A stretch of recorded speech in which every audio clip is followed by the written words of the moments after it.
Whenever you're ready. Welcome back, Honors. Well, figured on Christmas break, might as well get it started off right? So that was my dad. He was introducing y'all's Flip today. We are going to pick up right where we left off in class, all right? Now, I know some of y'all are like, well, we never finished talking about Joan of Arc and her story and how she died, and blah, blah, blah, blah, blah. Well, here it is in a nutshell, all right? So what ended up happening in Joan of Arc, okay, as we know, the 100 Years' War finally concluded when France aligned with Scotland, right? They learned how to use gunpowder weapons better than the English, which was another huge advent. Not to mention the simple fact of the matter as well is that the English longbow is just going to be kind of superseded by the French cannon later on in history. Now, during the 100 Years' War, Joan of Arc is going to be captured by the Burgundian French, right? Remember we talked about how the alliances were really, really messy, kind of screwed up and stuff like that? So they are going to be, they're going to capture Joan of Arc, right, outside of Paris, and she's actually going to be taken to the English. And in front of the English, she is going to be tried for a list of 70 different charges, including heresy, witchcraft, and cross-dressing. That's the big one. All right, so what they end up doing is they tell her that she'll be burned at the stake as a heretic if she doesn't sign a document claiming that she never heard God and that she promises never to cross-dress ever again, right? Well, thing about it is she did do that, but usually someone, if they're hearing stuff, they're going to kind of probably listen to those voices a little bit more than they might listen to you, all right? So she ends up actually doubling back, and she ends up cross-dressing again in her cell. She claims it was to actually avoid persecution from several different guards, which I 100% believe. And then, not to mention the fact that she also apparently claimed that she heard the voices of God again, right? So what the English are going to do is, after this blatant disregard for the contract she signed, they have her burned at the stake in London, all right? So, but as we know, the 100 Years' War finally comes to a close. A lot of massive effects, including kind of like a permanent rivalry between England and France is going to arise. Not to mention, too, the absolute separation of England as a island of its own, separate from the continent of Europe, right? So, but let's keep getting into it, because now we got to talk about everybody's favorite, the plague.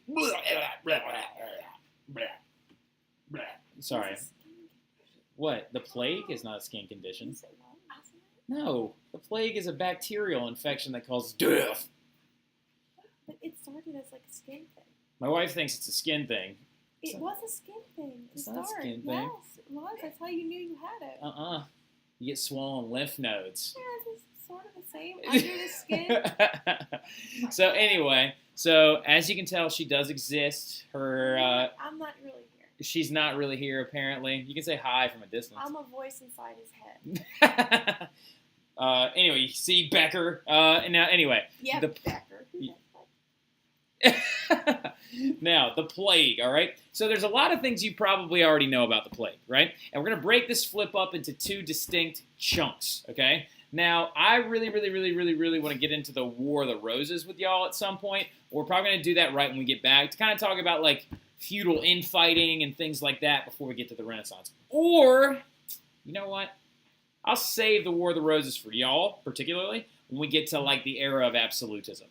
Deal? All right? It'll make more sense when we're discussing power vacuums and noble infighting and stuff like that. All right? Now, but the plague is something that a lot of y'all believe you probably know a lot about, right? Well, a lot of people have a working knowledge of the plague. They're like, oh, a bunch of people got sick and, half the world died. And this is, well, not half the world, but half of Europe died. And this is true, but there's so much more to it, including why it was caused, climate change, and things like that, right? The little ice age. Yeah, I'm baiting people right now. It's happening. Anyway, but the plague. Let's get into it. So, first and foremost, you got to set the stage for the plague, right? The plague's got to have, a place where it can kind of thrive, right? So, let's talk about why cities became so overcrowded, leading to the onset of the plague itself, right? Well, many people are going to begin to lose their jobs and their serfdom feudal rights on these different fiefs throughout the feudal system, right? Mainly due to the invention of two very simple farming devices, right? So what you and I would call simple now, okay? So it's the invention of the plow and the invention of the mill. By the way, that's my mom walking around in the background doing laundry and stuff. But the plow and the mill, right? So what the plow does is it actually takes the labor, as you can see down here, of about 10 to 15 individuals and turns it into that of 2, okay?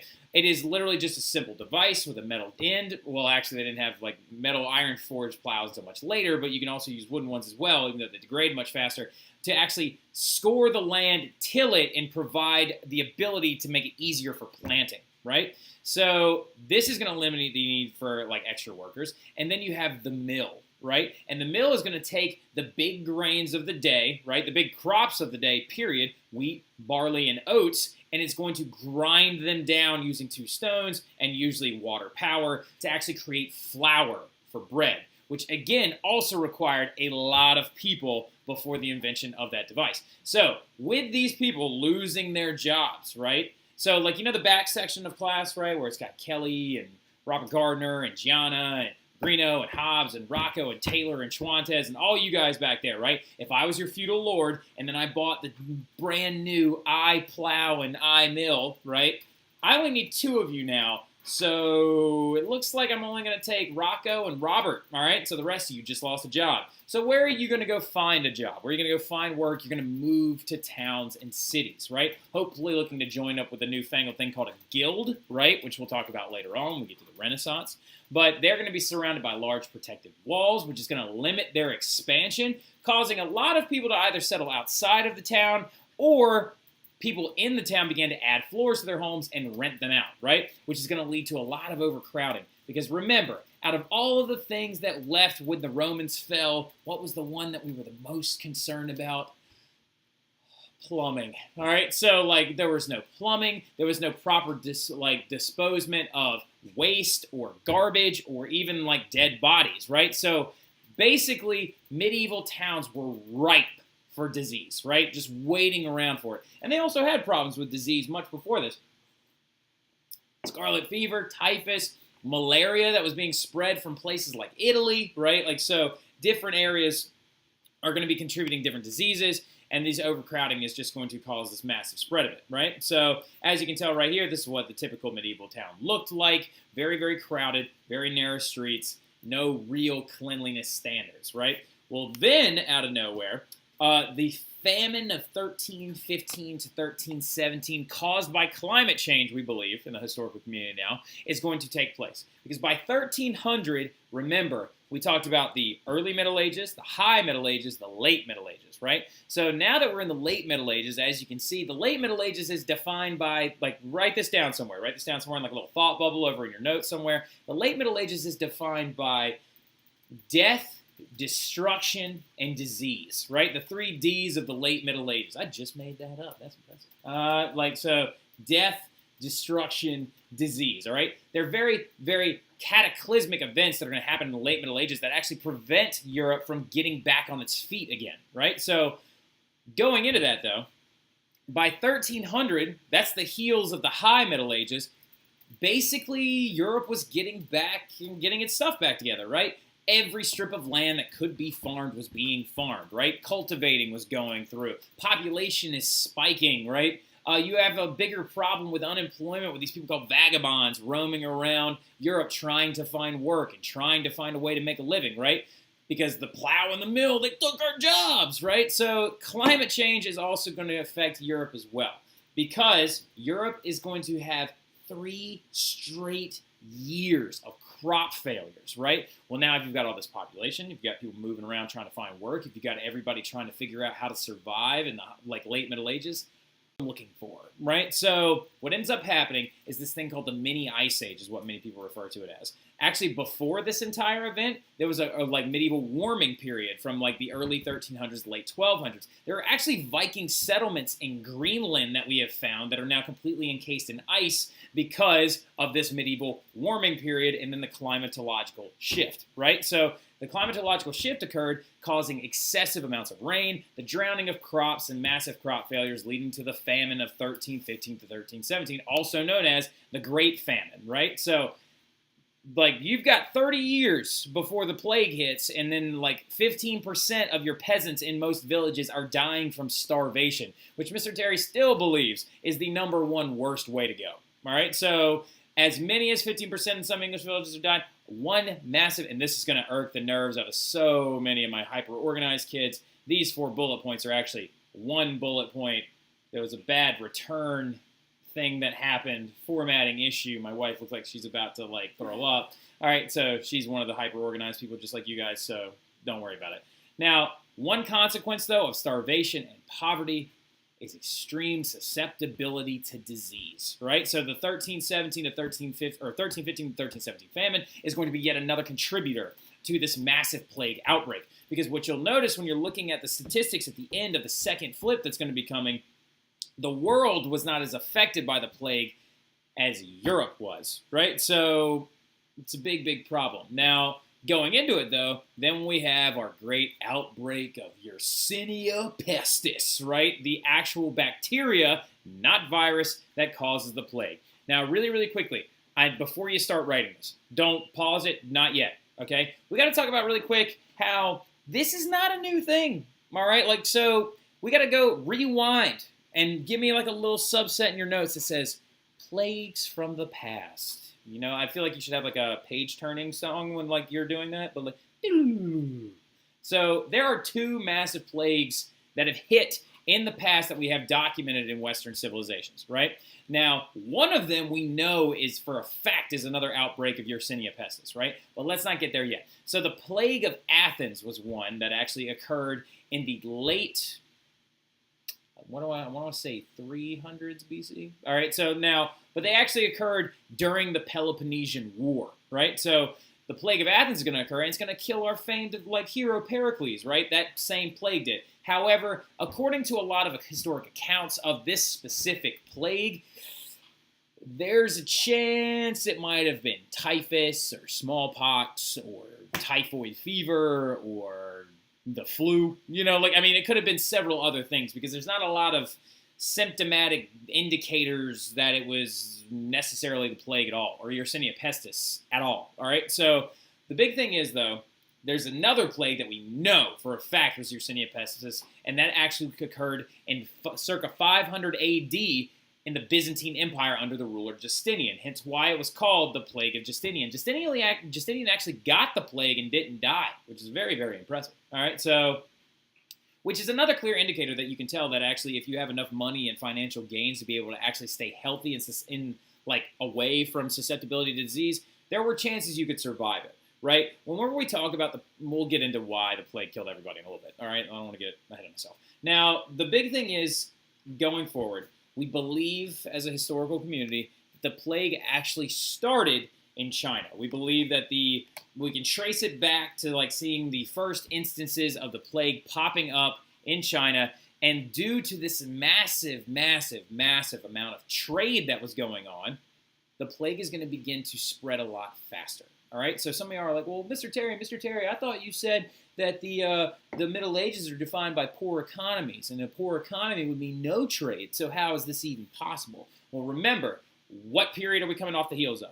The High Middle Ages, right? The High Middle Ages is Europe getting back to square one and trying to regather itself, right? So trade had actually came back. Trade was coming back in a massive fashion, too. The Silk Road is running through the Byzantine. You've got Europe being able to access certain small luxury goods like silks and spices if they can get their hands on them, right? If they weren't bought up by the growing Islamic empires in North Africa, right? So you've got some slow economic recovery, and trade is now beginning to blossom yet again in the Mediterranean and in other areas like that, but particularly in the Mediterranean centered around Italy, right? Venice actually had a massive trade embargo with the Byzantines that actually gave them the ability to move goods quickly, all right? Now, in 1347, though, we know that the plague hit Sicily first, right?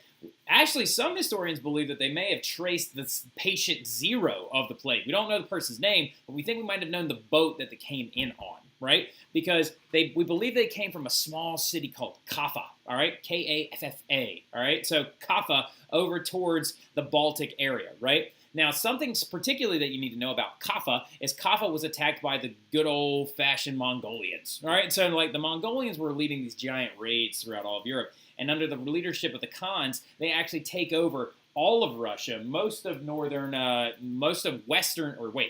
Eastern Europe, and they actually intimidated the Byzantines heavily. Took over the former Hunnish areas and places like that, but this little city-state called Kaffa was actually attacked by the Mongolians.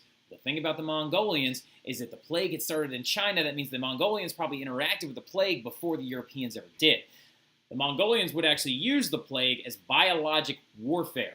They would launch plague bodies into cities like Kaffa, right? We believe that there's a good to solid chance that patient 0 came from Kaffa because the Kaffa was attacked right in 1347 before a boat left for Sicily. All right, so that's how we believe it probably spread.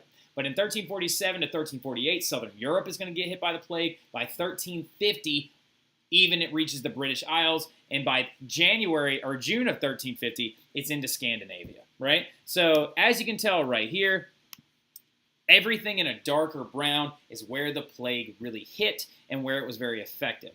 Now, some historians believe it never really affected what you consider modern-day Russia and Finland that bad because it's climatologically so cold and it's going to make it very difficult for this bacteria to survive, right? However, some of y'all are probably like, Mr. Terry, what's up with this little, blip right there? Well, that area is called Kievan Rus. It's like the former home of the cultural Polish, right? So the Polish apparently actually had the ability to build giant walls around all of their entire area. They allowed the Jews to come in to help economically stimulate their area, but then also typically the Jews did not carry the plague as they stayed in their own communities, and they actually were actually segregated from most other Europeans by other Europeans. So if other Europeans are getting the plague, the Jews are not, which actually led to another whole issue, right? So that area actually remained immune from the plague because they refused to let travelers come in because they started to realize this is moving quickly, all right? So now here's the thing.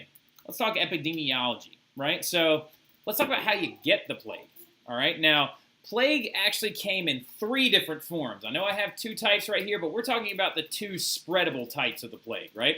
Now, the 3rd type of the plague is called the septicemic form of the plague, where actually it is a guaranteed 100% of mortality, right? It's where, in sepsis, where holes and start to occur inside of your body, right? What's that? Sepsis is necrotic tissue. It's like dying tissue.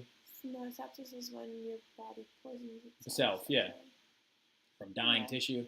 It can because it releases lots of chemicals. Chemicals and stuff, yeah.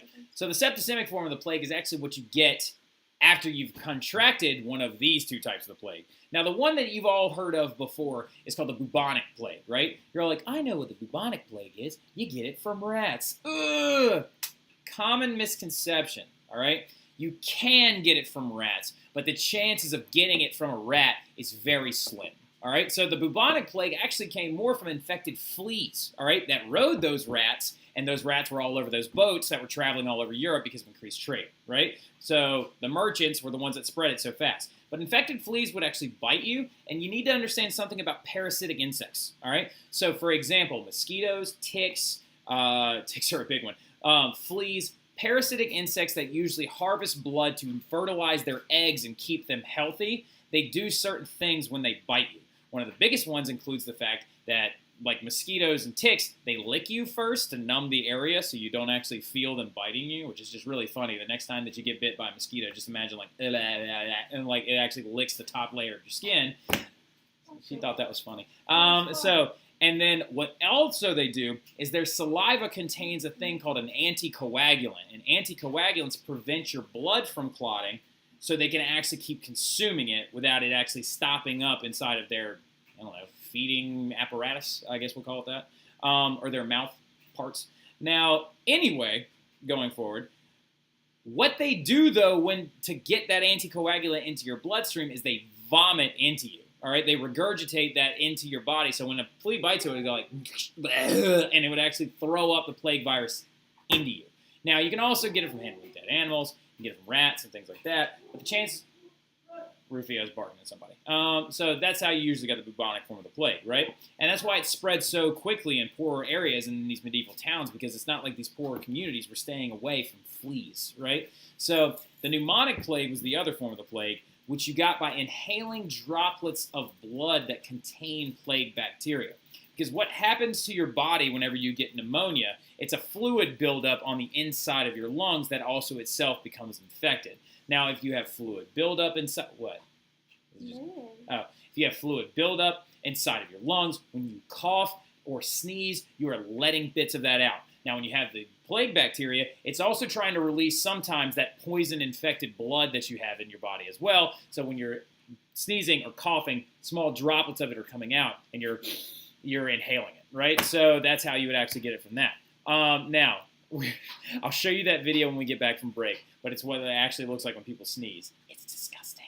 You do not need to write this down right here. This is just the steps of the plague and what happens to your body when you get it, all right? So you knew you had the plague when you hit about stage 3, but the first thing you're always going to get whenever you get the plague, or any disease really, is swollen lymph glands, right? Your lymph nodes are your body's first line of defense at trying to center a disease in one area so it can actually isolate it, attack it, and destroy it, right? So when the plague bacteria would actually find itself in your lymph nodes would swell up, right? So that happens mostly when, that's why your doctor always goes like this and checks your lymph nodes, right? Then you would end up contracting pneumonia usually. Step 2 is pneumonia. That's awful.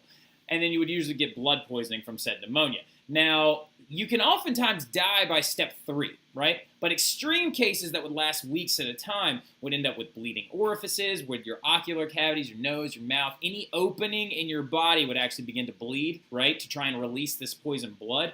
And then the famous plague itself gets its name from step 5, which is called lenticulation. Lenticulation is when you would actually get black spots of necrotic tissue all over your body from where it's trying to consolidate that poison blood in certain areas, right? Now, those forming of black dots thus gave it the name the Black Death, right? So extreme pain is going to course through your entire body due to the decomposition of flesh and your organs failing. You would then eventually slip into cardiac arrest, stroke, coma, eventual death, right? So then sometimes, every now and again, I need you to write this word down next to swollen lymph glands. All right, well, you actually weren't supposed to write that down, but just write this word down. Anyway, doesn't matter. You do also need lenticulation. You need those two things. You need lenticulation, and you need this word, okay? This word is B-U-L-B-O-U-S, a bulbous. Let's talk about what a bulbous is real quick, shall we? That's a bulbous right there. Whenever you would actually contract the plague and your lymph node would become infected, it would actually swell to the size of sometimes a lemon, and it would actually grow and grow and grow, causing a lot of extreme pain. And then right here, that's the septicemic form of the plague that I was talking about earlier, necrotic septic tissue, which is actually leading to the Black Death name and the 100% death rate, right? So now the bulbuses are gross. But I'm going to stop right here real quick, okay? Then we're going to break this up into 2 flips. I know that one was probably a pretty big dog, long guy, right? So, but we're going to pick up right here, and we're going to wrap the plague up in a little bit, all right? So I'll see you guys in about 2 seconds.